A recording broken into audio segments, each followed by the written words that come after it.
Hi, welcome to the This Canford Life Podcast. I'm Hamish Johnson, and I guess we'll just start by introducing my guest today. So, to my left, I've got Mr. Morland, and in front of me, I've got Mrs. Bennett. To my right, I've got Jack Carpenter and Izzy Woodward. So, I think we'll start by just telling us a little bit about each other. So, Mr. Morland, what's your role at Canford? And I'm lucky enough to be Hamish's tutor, which is why I've been bullied into this today. I'm also a house tutor in Franklin, so live in the boarding house and have to deal with any miscreants and any conversations with the boys and look after them during the evenings. Miss Bennett, can you just give us a brief overview of your role at Canford? Yeah, well, I'm a matron in a boys' and a girls' boarding house, so I'm lucky enough to look after Hamish, Jack and Izzy. And actually enjoy the differences of the variety of interests that seem to come to the fore for the boys and girls. And really, I'm just a warm, watchful, supportive eye as a matron in a boarding house. Well, yeah, a mother away from home, Absolutely. I'd say is the job title. Teaching you how to make burgers,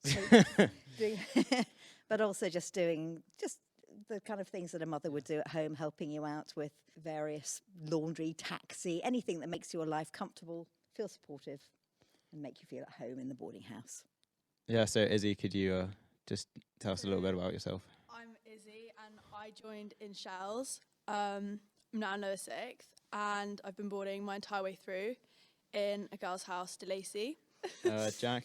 Hello, I'm Jack. I've been at Canford since start of Shells. I'm a lower sixth student at the moment, studying chemistry, maths and economics. Very fun, very difficult as well, but I do like a challenge. I've been boarding almost all my life since a very young age because I've been abroad. We used to live in London, quite far away from school, so yeah, I've been boarding a long time, so I feel I'm experienced in the subject. So yeah, that's really nice to hear. So thank you for coming along. I know some of you it's very short notice. I think we'll start with you, Jack. So Sure. You're overseas, and could you just tell us a little bit about what it's like being an overseas boarder and sort of some of the things you come against, and maybe Mrs. Bennett and Mr. Morland, you could help us with this because obviously you have experience with looking after these sort of guys and girls in the boarding house. Yeah, so I actually live in Singapore. I've been living in Singapore for about 6 years now, and I've been obviously the whole time at Canford I've been abroad. It's a challenge. There's a lot of logistical things you have to go into. I mean, I don't have to do much of it thanks to my mum. She's really good at that stuff. I mean, I don't give her enough credit, I don't think, but she is really good at that. Flights is a challenge because you have to think pricing. It's quite expensive and in advance. All these different things sort of come into it. I felt a lot more at home, even though my parents were only a 2-hour drive away. Franklin being so far away from home has been a good home away from home. Well, I guess that's really nice to hear, being one of my best mates in the year, in-house. Yeah, sure. You know, nice to have you here. Thank you, man. The key thing with the overseas students is, as house staff, you become very much their first port of call for anything, obviously not just academic, but pastorally, just talking about problems. I mean, certainly you as living tutor, yeah, exactly. we come knocking on your door. In the middle of the night. Middle of the night. Having thrown up. Ill, just want to chat, just feeling really homesick sometimes. They just come knock on the door. That's one which is lovely when you get woken up at 2 a.m. for someone who's just feeling a bit homesick. But that's what makes it a real special job, is because you do get to be that kind of surrogate family member, and just help them through tricky challenges which you otherwise wouldn't get to do as a teacher at a day school. And sometimes it's the other way around. It's the fact that they'll have a grumble to parents and then not talk to them for a week, and the parents start stressing out, and you've got to be helping out the parents and making sure that they know that, don't worry, Jax may have been complaining to you about this and that, but he's outside playing football and having a whale of a time, even though he's told you that he's a little bit down in the dumps. So you really do get to play that role to the full, and that's the best thing about being a boarding house teacher, I believe. Mr. Bennett, anything to add to that? Absolutely, from a matron's perspective, it's wonderful. Our door's always open, and it's wonderful when you come through and speak to us and talk to us, or maybe don't if you don't want to. But to have the opportunity to actually welcome you into the boarding houses and just see you gradually develop, feel at home, and warm to your surroundings and just blossom. It's wonderful, and gaining confidence, make relationships with other people in your year and throughout the house, which we work very hard on doing in both houses. And just seeing the you adapt from your prep schools or what other schools you've come from, and you've come to a great new environment, and then particularly if you're overseas, that there's a greater challenge, isn't there? You're coming more into the unknown, and we're always at hand to help with any of the various transport challenges, as Zach was talking about, and communicating with the parents is very important as well, because a quick email or text might sound a bit sharp, or please get my son to contact me because I haven't spoken to him for weeks. He's not replied to any of my texts or emails, please. Maybe 2-3 times a term, we've all had house families or house dinner where we sit with our families, which is basically 2 or 3 people from each year group getting together. And it's really nice because then you get to expand your friendships from not just your year, but other years as well. We've certainly had that in our house, Jack. Yeah, We've got our I five-a-side feel like, football, spike ball, volleyball. Like the inter-house things, like you were saying, Izzy, are so important because they really bring out the best in people, and a lot of definitely a lot more unity. Yeah, they definitely just really build bonds between those years rather than it. Some of my closest friends are in the years below and above. Yeah, certainly. There are lots of things that happen there. Also, the arrangement of where dorms are along a corridor. There's not a wing of one year group, so that you'll be in a dorm next door to somebody of a different year group. So you inevitably mix. And in both houses, we do this. Yeah, I think that's quite a powerful experience for them. Yeah, and it just helps with the mentoring as well, and just talking through things, because the teachers, we are a bit apart, and actually if you're hearing things from people in the higher years, that's going to help things, because you can just talk about stuff which you maybe wouldn't want to share with teachers, or just actually it's a lot more relatable if someone 1 year above you is talking about a life experience which you're going through right now than a teacher who's 10, 20, 30 years older.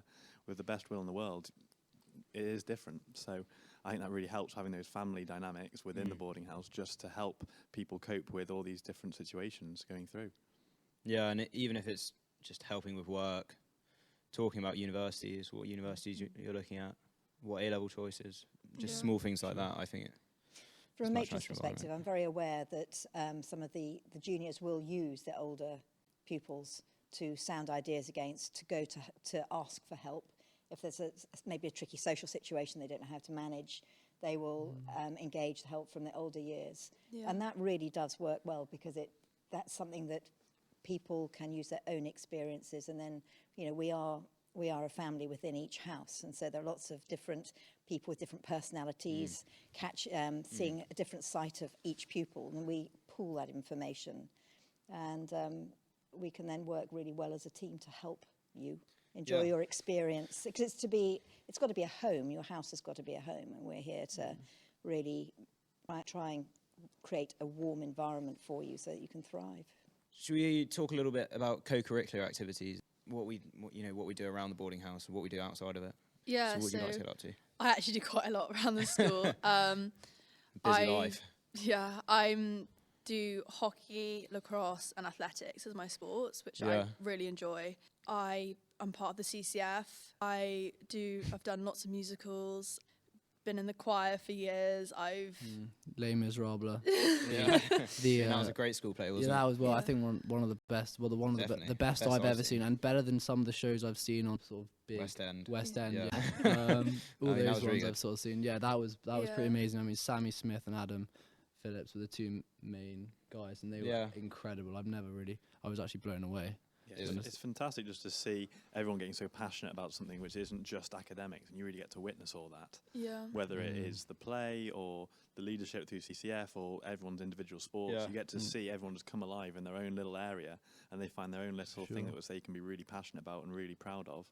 Yeah. It just really adds to the whole experience. Yeah, I think that's what school's really all about, because if you cut away all of that, schools are just education. It's pretty similar in all schools, so I feel like what makes a school is the co-curricular and the activities going on outside of it. Definitely. I think that's what really makes a school, because if you think about it, education is pretty similar everywhere. Also, a lot of your social life comes from the co-curricular the people things you do. Like a lot of my close friends have come from hockey, lacrosse, CCF, musicals. I've got a lot of close friends through that, and that's been really nice to expand my friendships. The great thing is as well to see that the pupils are really enjoying the talents of their friends. and other people, they might not particularly necessarily be interested in the art, but you can actually enjoy somebody else's abilities. And I think each of you finds your talent. There's so much opportunity to expand and develop and try things that that's one of the great things about school like Canford. I mean, it's so immersive, isn't it? There's really so much to do, so much to get stuck in with.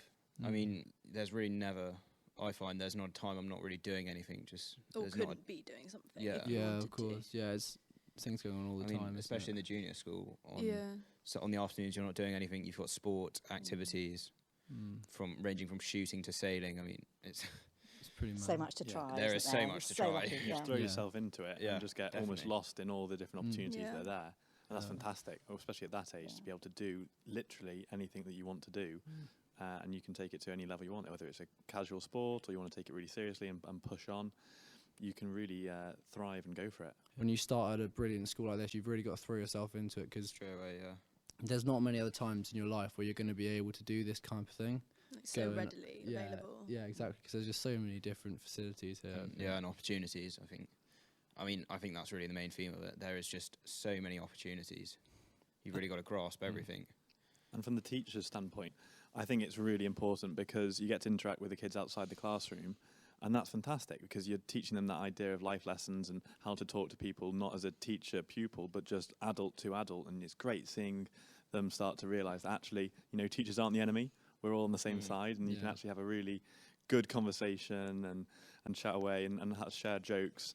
And you really get that with the CCF, the plays, the sport, much more so than necessarily in the classroom. And then it helps lead that into the classroom, and then it just creates that atmosphere that's really conducive to learning through that. And you get that through the other stuff. And you develop really respectful relationships. don't Yeah, you? both ways. You Yeah. just A really lot of start to trust as understand the pupils so much better, And they they you. understand you. And Yeah. so it just all kind of feeds together, and it just snowballs into just a really positive environment. The great thing about doing so much and having such busy lives is you learn time management. Yeah.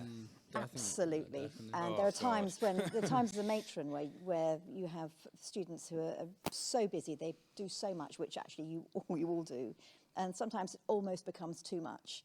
And but then you see at the same time that they can then work out. They just give themselves a bit of time and they can work out. Yeah, They can manage that, and absolutely. through that they develop confidence and the knowledge that when they are so busy, that they can manage, they can cope. And I think that will probably follow them through, be a great thing to follow them through into the working life.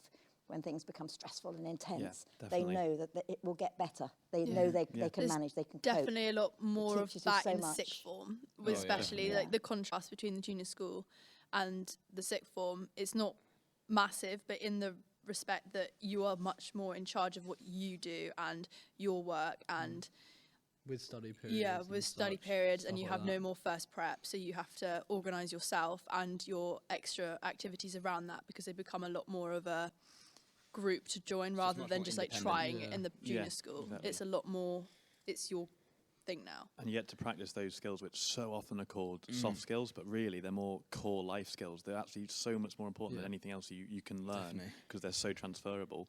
And you get to practice that. You get to make mistakes in an environment where someone can help you and catch you if you do make an error. And It's then a lot you more can go independent. again. Yeah, I think you need Exactly. those transferable skills, because I heard about a figure that us as a generation will be changing between six jobs or such, maybe even more throughout our lifetime. We'll be doing 6 jobs or more. So those transferable skills, I think, are just as important as the sort of education.